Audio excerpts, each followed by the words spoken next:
Bismillahirrahmanirrahim. Assalamualaikum warahmatullahi wabarakatuh. Innal hamdalillah nahmaduhu wa nasta'inuhu wa nastaghfiruh. Wa na'udzu billahi min shururi anfusina wa min sayyiati a'malina. May yahdihillahu fala mudilla lahu wa may yudlil fala hadiya lahu. Nashhadu an la ilaha illallah wahdahu la syarika lah wa nashhadu anna Muhammadan abduhu wa rasuluh. Allahumma salli ala Sayyidina Muhammad wa ala alihi wa sahbihi wa man wala. Usikum wa nafsi bitaqwallah faqad fazal muttaqun. Wa qad qala ta'ala fi kitabihil aziz, ya ayyuhalladzina amanu taqullaha haqqa tuqatih wa la tamutunna illa wa antum muslimun wa ba'd.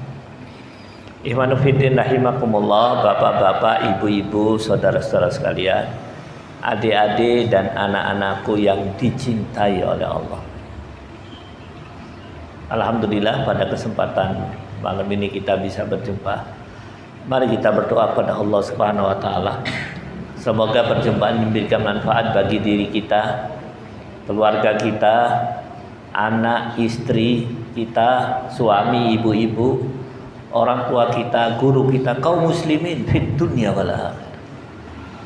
Kami wasiatkan kepada diri kami juga buat bapak-bapak sekalian, marilah kita tingkatkan takwa kepada Allah.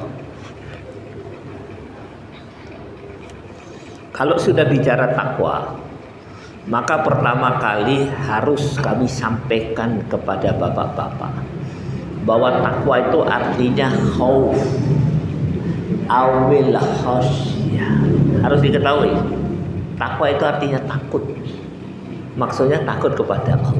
Kalau dikatakan Anda bertakwa kepada Allah, maksudnya Anda takut kepada Allah. Kami juga perlu sampaikan, takut kepada Allah dan takut kepada selain Allah beda. Man khafa syai'an harobaan wa man khafa Allah haroba ilaihi. Beda. Barang siapa yang takut terhadap sesuatu, dia akan menjauhi sesuatu. Takut binatang buas, jauhi. Takut tsunami, jauhi. Selama berakal sehat. Tapi barang siapa yang takut kepada Allah, haroba ilaihi, mendekati Allah. Makin takut kepada Allah, makin dekat. Ini perbedaan. Kami juga perlu sampaikan satu ayat. Dijelaskan oleh Allah Subhanahu wa taala di surat At-Tur ayat 25, 26, 27. Banyak maaf, jangan tersinggung. Bapak-bapak ini makhluk kesupen. Pelupa. Kenapa? Manusia. Maka nasihat saya, kalau ada kajian dicatat. Catat. Orang-orang yang lebih pandai daripada kita, lebih takut kepada Allah, amalannya lebih istimewa, itu kalau ada pengajian dicatat. Sampai rumah diulang-ulang. Maka harus dirubah cara pengajian kita. Catat. Hasan Basri itu dilihat oleh muridnya, siang hari baca buku, catatan. Ditanya apa ini? Daftar nomor HP? Bukan. Daftar harga sepeda motor? Bukan. Daftar jadwal kejuaraan Piala Dunia? Bukan. Catatan materi pengajian yang dia dapatkan dari gurunya atau dia baca kitab. Dibawa siang-siang di jalan dibaca. Hasan Basri loh ini. Nah kita ini jauh di belakang dia. Maka mencatat, sampai rumah dipelajari, dihafalkan, sampaikan kepada orang lain. Jadi mulai besok bawa catatan, bawa pulpen. Karena ini universitas, ini madrasah, dan ini universitas yang sebenarnya. Karena kita belajar untuk melakukan satu aktivitas yang paling penting. Apa itu? Taat kepada Allah dan taat kepada Rasul. Gitu ya. Harus dirubah sikapnya. Ya, banyak maaf. Ada satu ayat di dalam surat At-Tur ayat 25, 26, 27 Allah berfirman, wa aqbala ba'duhum ala ba'di yatasaalun qalu inna kunna qablu fi ahlina musyfikin famanallahu alaina wa waqana adzabas samum. Masya Allah, ayat ini menceritakan orang masuk jannah ini mendapatkan banyak kenikmatan. Salah satu kenikmatannya, ahli jannah diberi kesempatan untuk berkunjung ke ahli jannah yang lain. Silaturahim. Silaturahimnya enak. Saya datang ke rumah Anda, nikmat. Apalagi mendatangi ahli jannah. Waktu silaturahmi tentu ada pertanyaan, tanya jawab, dialog. Dialog yang pertama pasti menanyakan tentang identitas pribadi, ya kan? Asmanipun sinten, saking pundi, kulo saking Karanganyar, kulo saking Amerika. Itu pasti. Pertanyaan yang kedua selalu ditanyakan, apa kiatnya Anda masuk jannah? Jadi ahli jannah selalu bertanya, kau masuk jannah apa sebabnya? Jawaban ahli jannah diabadikan oleh Allah. Inna kunna qablu fi ahlina musyfikin famanallahu alaina wa waqana. Hari ini aku mendapatkan puncak kenikmatan, dijauhkan daripada puncak kesengsaraan. Hari ini aku dapat jannah, dijauhkan dari neraka. Tahukah Anda apa sebabnya? Inna kunna qablu fi ahlina musyfikin. Caranya, sebab utamanya, kiatnya satu tok. Apa itu? Waktu teman-temanku gembira ria, masyarakatku foya-foya, keluargaku seneng-seneng, aku tetap menjaga diri musyfikin, takut kepada Allah. Ini pelajaran penting dari ayat ini, surat At-Tur 25, 26, 27. Kok bisa baca catatan? Ya. Apa yang mau jadi dai?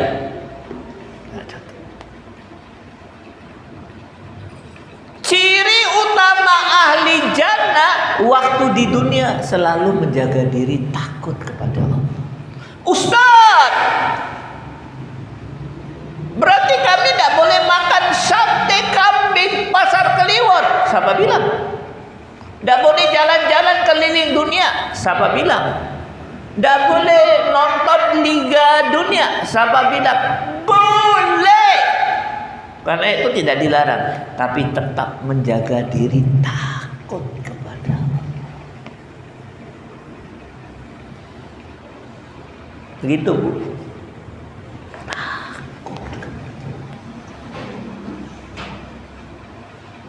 Tidak tahu, pernah saya sampaikan di sini. Ada seorang salaf, bukan ulama, ya, orang soleh di masa lalu. Nah, jazakumullah, barakallahu fiik. Ya. Barakallahu fiik. Nah. Namanya Ibrahim bin Adham. Dia mendatangi rumah anaknya. Anaknya juga orang soleh.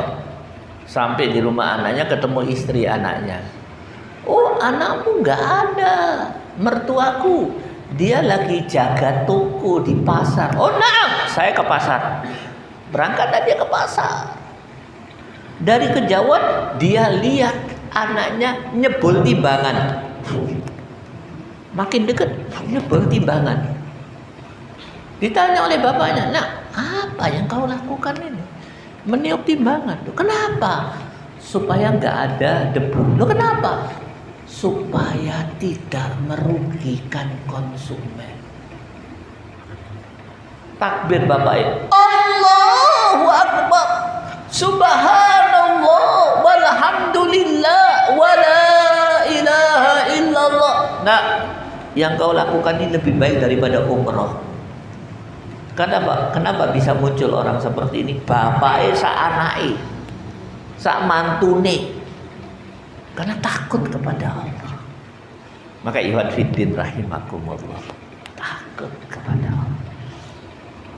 Nah, sekarang ini sebentar lagi kita akan menghadapi syahrul Ramadan, syahrul mubarak, bulan penuh berkah, bulan Ramadan. Apa sebenarnya tujuan bulan Ramadan? Sebelum kita bicara tentang fikus siam, fikihnya sholat, tata cara siam, tata cara puasa Ramadan, yang pertama kali kita harus tahu tujuannya apa puasa Ramadan. Allah menjelaskan di dalam surat Al-Baqarah 183. Ya ayyuhalladzina amanu kutiba alaikumus syiyam kama kutiba alal ladzina min qablikum la'allakum tattaqun. Wahai orang beriman, diwajibkan atas kau puasa sebagaimana diwajibkan atas orang-orang sebelum kau. Supaya apa? Supaya kau takut kepada Allah, supaya bertakwa kepada Allah. Dari ayat ini kita bisa mengambil satu kesimpulan penting. Tujuan utama puasa Ramadan takwa. Puasa kita dikatakan berhasil kalau tanggal 30 Ramadan 1 Syawal bertambah takut kita kepada Allah. Walaupun selama Ramadan tidak dapat kurma, tidak dapat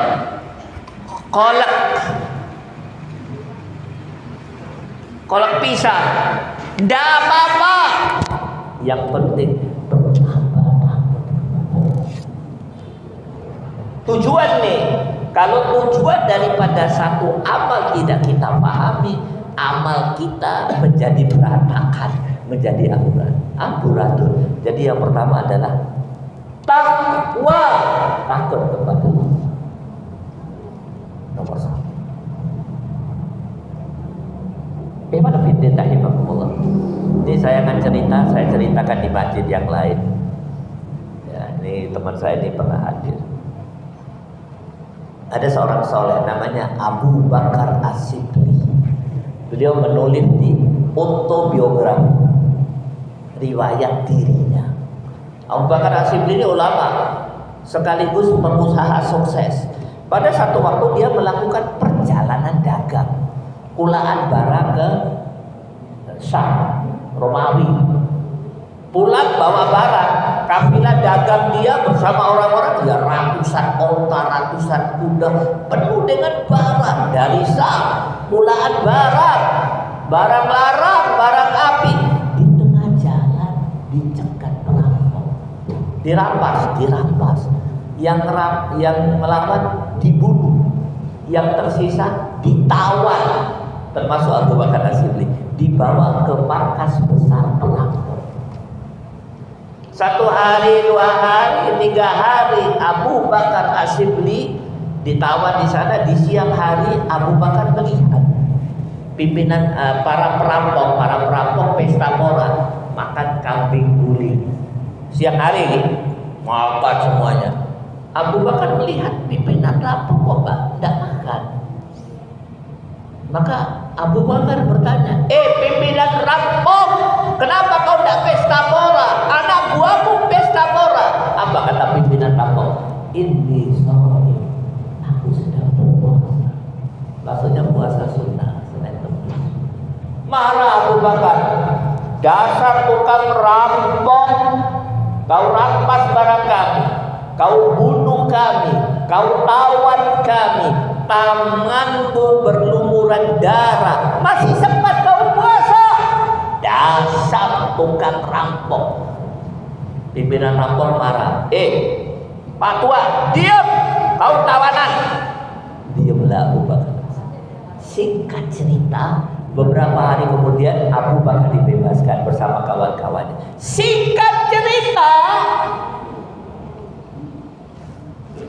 beberapa tahun kemudian Abu Bakar naik haji. Waktu tawaf di keliling Ka'bah, Abu Bakar melihat pimpinan rampok. Didatangi sama Abu Bakar. Pimpinan rampok, ada apa kau kesini? Mau merampok jamaah haji lah.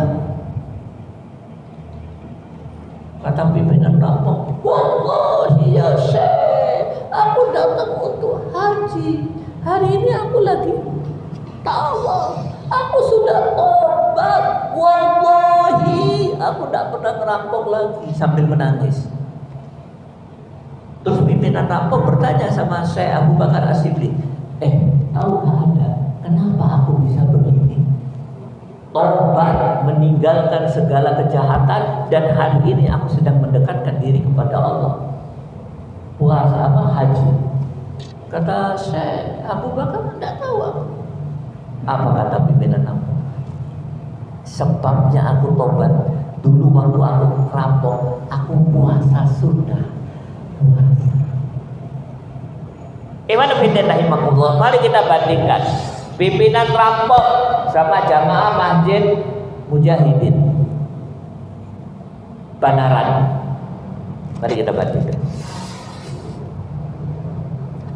Pimpinan rampok bahan bakunya jelek, tukang bunuh, tukang rampok. Jamaah masjid sini bahan bakunya lebih baik, tidak pernah ngerampok, tidak pernah membunuh, tidak pernah mencuri. Oke? Bahan baku kita lebih bagus. Prosesnya pimpinan rampok bisa tobat kepada Allah, prosesnya lewat puasa Senin Kemis. Proses kita insya Allah lebih bagus. Pimpinan rampok hasilnya bagus. La'allakum tattaqun, menjadi bertakwa kepada Allah. Padahal puasanya puasa sunnah. Tentu hasil kita lebih baik. Kenapa? Karena puasanya puasa maka maka sekali lagi yang paling penting harus tahu tujuan. Nomor satu. Nomor dua, Ustaz, amalan apa yang paling utama di bulan Ramadan? Tentu amalan wajib, tidak ada yang lain kecuali puasa Ramadan. Puasa itu menahan diri dari segala hal-hal yang membatalkan puasa. Makan, minum, hubungan suami istri, berkata perkataan yang diharap, melakukan amalan yang diharapkan, atau melakukan hal-hal yang tidak diinginkan. Lakukan amal-amal sia-sia, itu harus menahan diri, itu kewajiban. Nah, di samping itu ada amalan sunnah, ini penting. Amalan sunnahnya apa? Salat tarawih, sedekah, membaca Al-Quran. Saya ingin menyampaikan kepada Anda sekalian, amalan sunnah yang paling utama di bulan Ramadan jangan sampai ditinggalkan. Qiraatul Quran, baca Quran.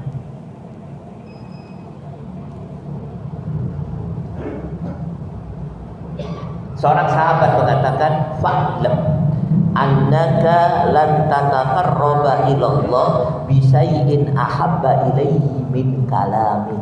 Ketahuilah, kalian tidak akan pernah bisa mendekatkan diri kepada Allah dengan sesuatu yang lebih dicintai oleh Allah melebihi membaca Al-Quran.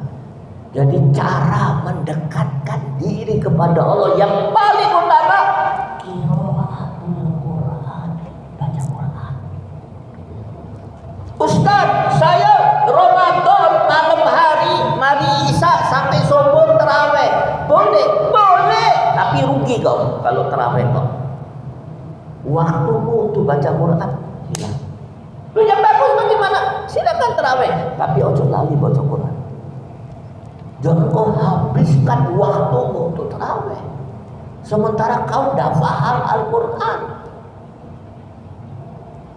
Ustaz, saya siang hari di bulan Ramadan mulai subuh sampai buka zikir terus. Boleh? Boleh, tapi rugi kau. Zikir tuh tidak baca Quran, rugi. Yang benar bagaimana? Silakan zikir, tapi baca Quran porsinya harus ditambah. Bapak, amalan sunnah yang paling bagus adalah qiraatul Quran.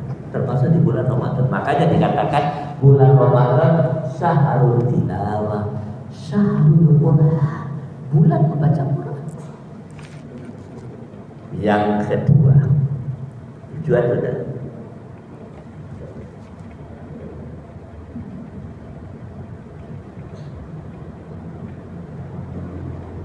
Ulama-ulama di masa lalu itu bulan Ramadan tidak ngisi pengajian. Kenapa? Saya mau baca Quran. Saya ngisi pengajian 11 bulan. Bulan ini ojo diganggu. Saya mau baca Quran. Ya mungkin diterapkan di Indonesia sulit. Karena justru di bulan Ramadan jamaah datang untuk pengajian bulan Ramadan. Mestinya tidak baca Quran. Saya harus baca Quran, kata mereka. Urusan umat engkau ba'da Ramadan. Itu saya. Nah, pada kesempatan kali ini, sebagaimana saya sampaikan di masjid lain, kami akan menyampaikan beberapa ayat. Kalau mungkin 3, kalau ada waktu ya 5. Yang perlu kita ketahui supaya semangat kita baca Quran di bulan Ramadan lebih besar. Ayat yang pertama, surah Yunus ayat 58. Ustaz, saya mau lupa, nggak dicatat. Rugi. Kalau ditanya gimana pengajiannya tadi di Masjid As-Sakur, sotonya enak. Bukan materi. Maka sekali lagi rugi. Ada 4 yang kerugian selalu dilakukan oleh mereka yang rajin menghadiri pengajian. Ada 4 kerugian. Yang pertama, ada pengajian tidak mendengarkan dengan serius. Yang kedua, sudah mendengar, sudah paham, tapi nggak dicatat. Yang ketiga, sudah mendengar, sudah paham, sudah dicatat sampai koma dari belajar. Yang pinter bukunya. Yang keempat, sudah paham, sudah mendengar, sudah mencatat, sudah mempelajari, tidak disampaikan kepada orang lain.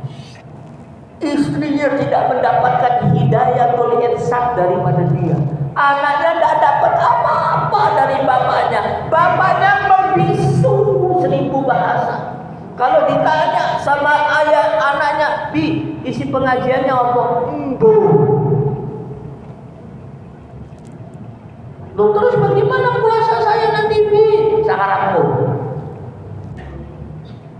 Fakidu saya layoti. Orang yang tidak punya apa-apa tidak bisa ngasih apa-apa.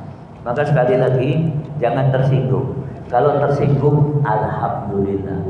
Mulai besok baca tetap bidon, pulpen, atau pakai HP.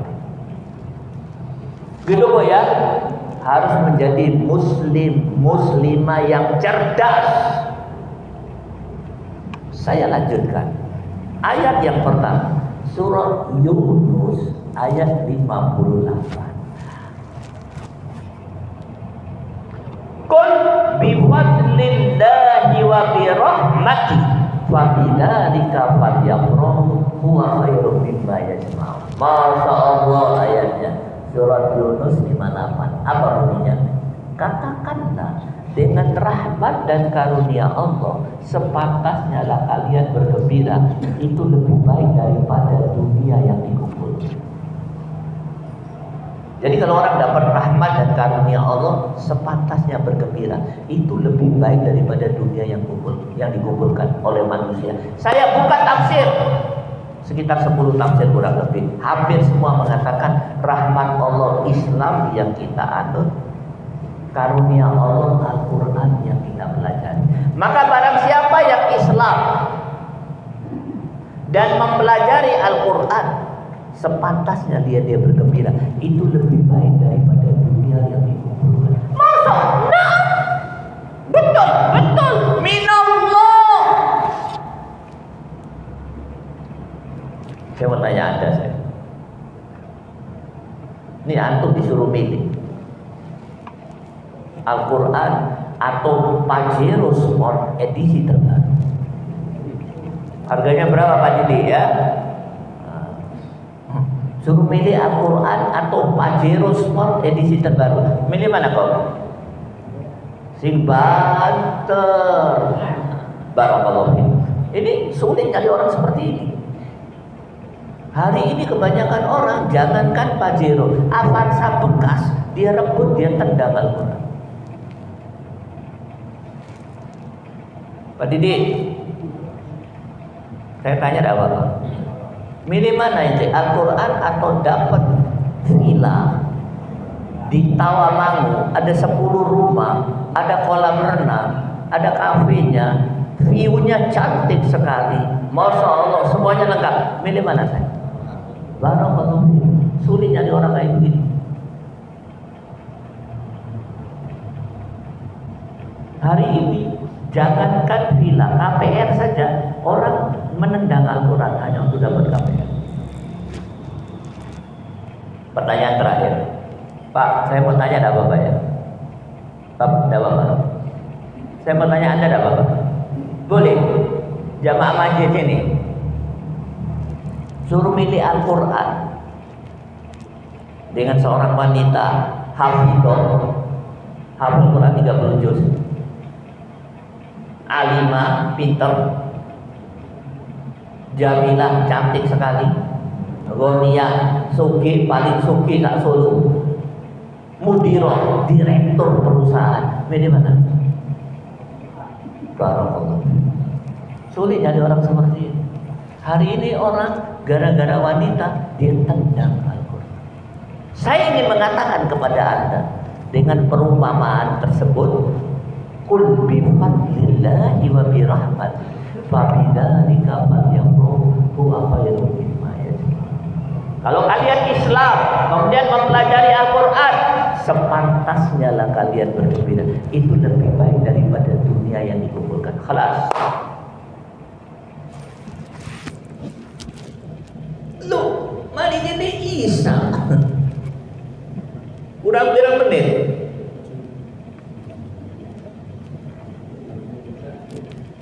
Oke, saya mestinya ada 5 ayat, tapi saya percepat menjadi 2 ayat. Ayat yang kedua, catat baik-baik. Surat Al-Mulk ayat 10.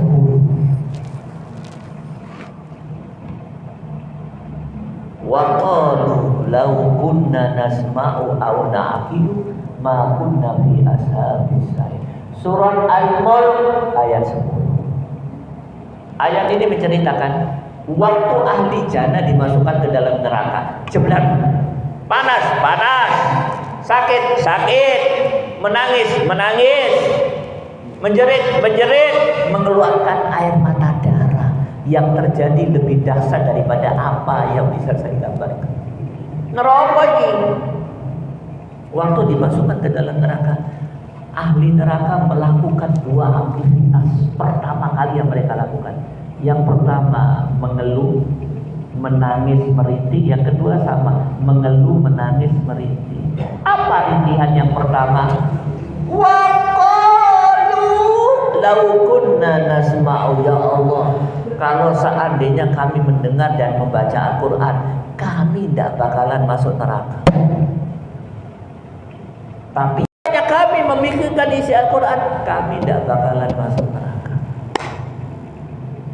Ayat ini menjelaskan kepada kita 2 hal yang paling disesatkan oleh ahli neraka waktu berada di neraka. Kenapa di dunia tidak membaca Al-Quran, tidak mendengarkan Al-Quran, dan tidak memikirkan Islam? Pak, kalau penyesalan di dunia boleh nomor-nomor, karena Rasulullah bersabda, an-nadmu taubatun. Penyesalan adalah pintu gerbang untuk masuk kepada tobat. Tanpa penyesalan orang tidak akan tobat. Tapi kalau penyesalan di akhirat, musibah kabirah, musibah paling besar buat manusia di dalam sejarah perjalanan hidup manusia, mulai sebelum di alam rahim sampai di akhirat selama-lamanya. Menyesal, musibah besar. Apa yang disesalkan? Tidak pernah baca Quran. Maka ikhwan fillah rahimakumullah. Ustaz, amalan sunnah yang paling utama di bulan Ramadan sunnah, karena yang wajib adalah ya puasa. Ustaz, ini saya salah sedikit. Bolehkah kami puasa tapi nggak sholat? Nggak boleh. Puasanya nggak sah. Karena orang yang nggak sholat kafir. Orang kafir puasanya nggak sah. Yang bagus dia harus puasa dan belajar sholat. Nggak boleh ditawar. Kalau saya mau puasa tapi nggak sholat, itu kalau puasa olahraga kok, nggak dapat pahala kok. Jadi apa ya? Ini banyak pertanyaan. Sebenarnya ada banyak, saya sudah kumpulkan beberapa pertanyaan yang biasa ditanyakan di bulan Ramadan, tapi tidak ada waktu. Nah, cuma saya ingin menyampaikan sedikit. Ustaz, amalan sunnah yang lain ini perlu sedekah. Bulan Ramadan.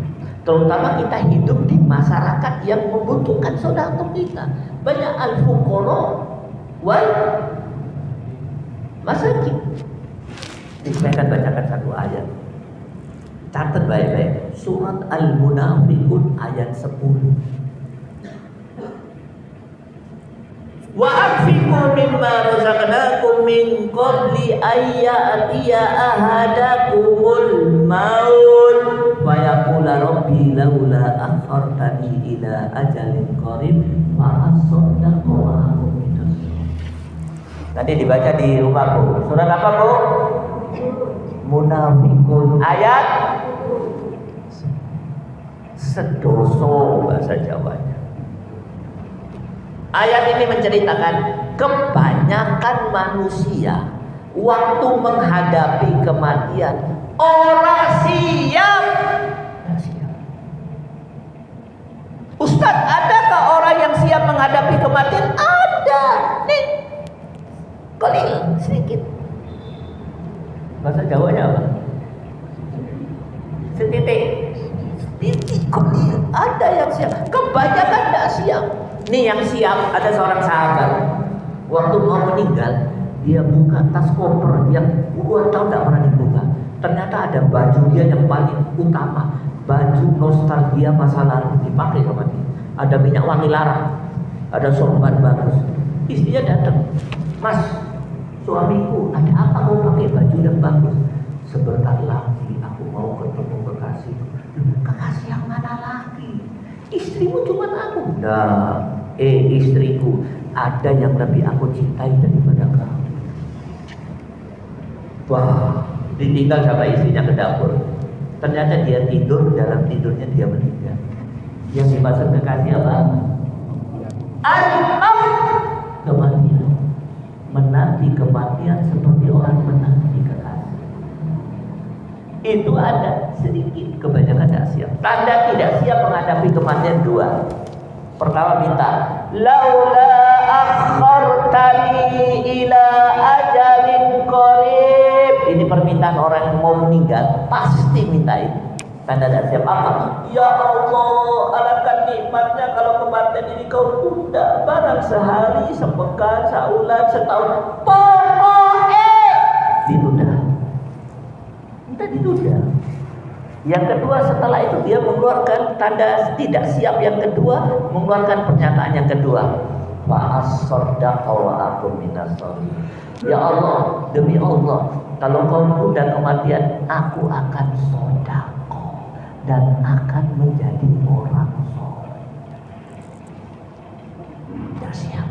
Diteliti oleh ulama, kenapa mereka yang mau meninggal minta kepada Allah ditunda kematian supaya bisa sedekah, bukan fa'usolli, minta supaya bisa sholat, bisa berjihad atau apa? Enggak. Fa'as-sadaqah. Kenapa? Ternyata paling tidak ada 3 keistimewaan sedekah. Yang pertama, pahalanya besar di akhirat. Yang kedua, pahalanya besar di dunia dan dikasih oleh Allah cash on hand. Setelah dia melakukan amal, tidak terlalu lama akan dikasih ganjaran oleh Allah. Yang ketiga, ini keistimewaan sedekah. Pahalanya gede, tapi paling banyak ditinggalkan oleh kaum muslimin. Kenapa? Minal bakhilin wal badhidin. kadekut ya masjid.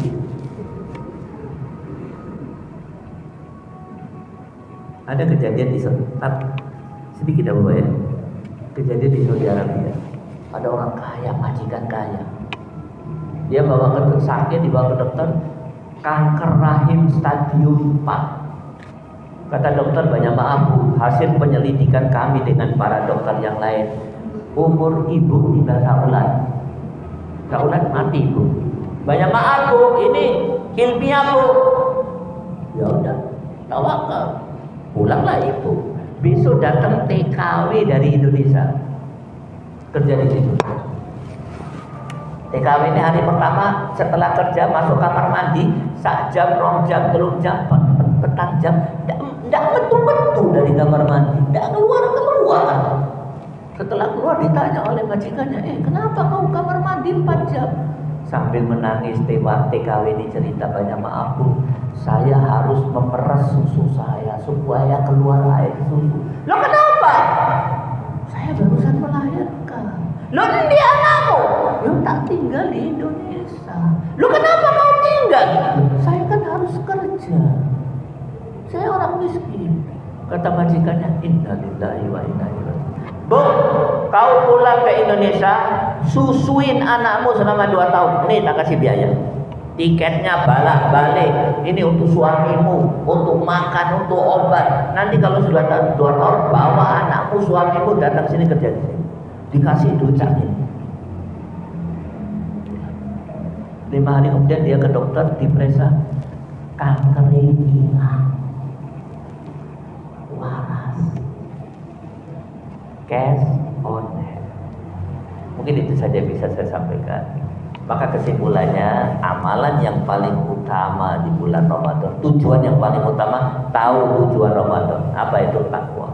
Yang kedua, amal yang paling wajib ya shaum. Amalan sunnah yang paling utama, di samping tarawih, sedekah, baca Quran, ojo lali. Dan sebaik-baik baca Quran, banyak maaf.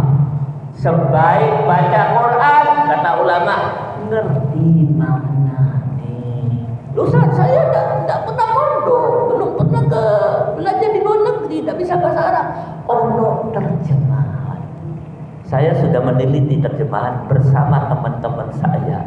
Saya mengambil satu kesimpulan, untuk pemula terjemahan yang dibuat oleh Depak sudah bagus.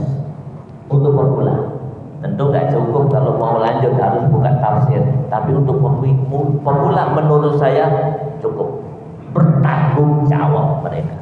Dasar ilmiahnya bagus. Ada kekurangan, tidak ada pada manusia yang sempurna, paham ya?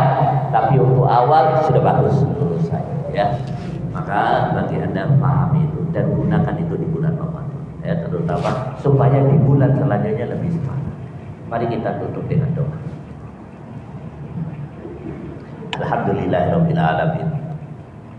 Alhamdulillahirabbil alamin. Alhamdulillahirabbil alamin.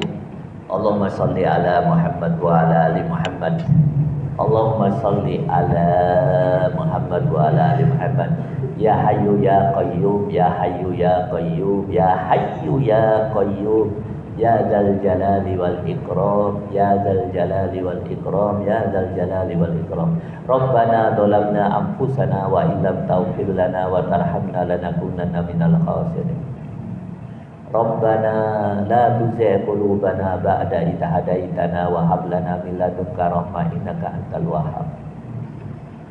Allahumma alif baina qulubina kama alafta baina qulubil muhajirin wal ansar. Rabbana hab lana min azwajina wa dhurriyyatina qurrata a'yun waj'alna lil muttaqina imama.